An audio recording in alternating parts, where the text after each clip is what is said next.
Hey, friends, and welcome back to 5 Minutes with Faith in Motion. I'm your host, Lori Joy Bell, founder of Faith in Motion Outreach. So, today we're diving into something we all face, but most of us dread: difficult conversations. Whether it's confronting a friend, addressing tension in a relationship, or standing for truth in a culture that pushes back. These moments matter more than we realize. And if you've been carrying that knot in your stomach feeling, avoiding a conversation you know you probably need to have, then this message is for you. So Proverbs 15:1 gives us a roadmap. It says, "A gentle answer turns away wrath, but a harsh word stirs up anger." This one verse can change the entire direction of a conversation and even a relationship. Because the truth is, avoiding hard conversations doesn't make them disappear. It just gives them time to grow into resentment and distance, assumptions, or even broken relationships. God doesn't call us to avoid the hard things. He calls us to enter them with wisdom and humility and grace. Think about the scriptures. Nathan confronted David, Jesus speaking truth to the Pharisees, even Paul correcting the early churches.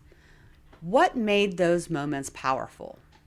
Not just what they said, but how they said it, their posture, their tone, their humility.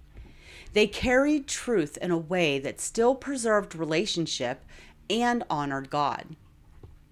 I remember a time I had to confront a longtime friend about a pattern of gossip that was hurting people. I was nervous, of course. I rehearsed the conversation over and over again. I wanted to say the right thing, but I also didn't want to lose a friendship.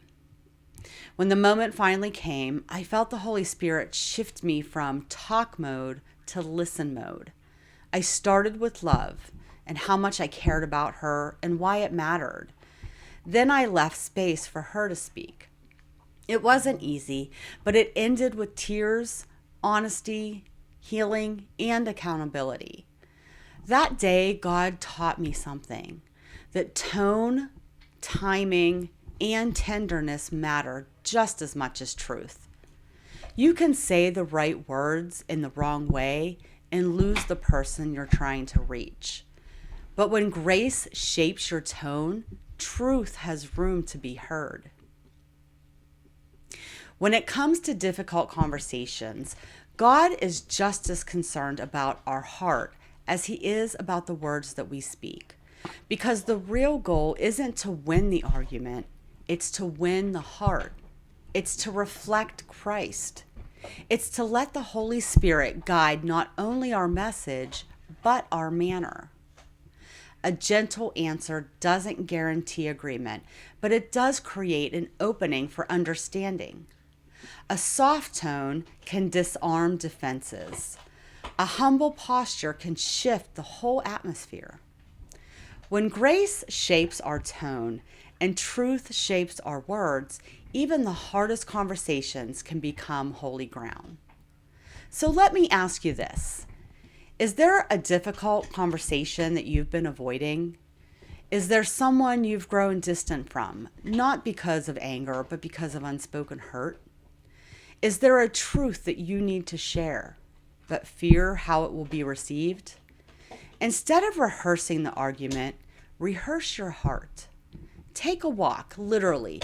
Talk through what you need to say in prayer. Invite the Holy Spirit to soften your heart first and then theirs. Ask God for clarity and grace and the right timing.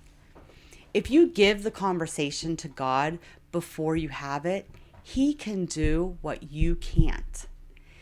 And maybe the first step isn't confrontation. Maybe it's simply reconnecting, a text, a coffee invitation, a gentle olive branch that says, "I value this relationship." Remember, truth without love is harsh, and love without truth is empty. But truth in love reflects our faithful Messiah, Jesus. A gentle answer won't fix everything, but it can soften hearts, open doors and invite God into the middle of the mess. So thank you for being here today.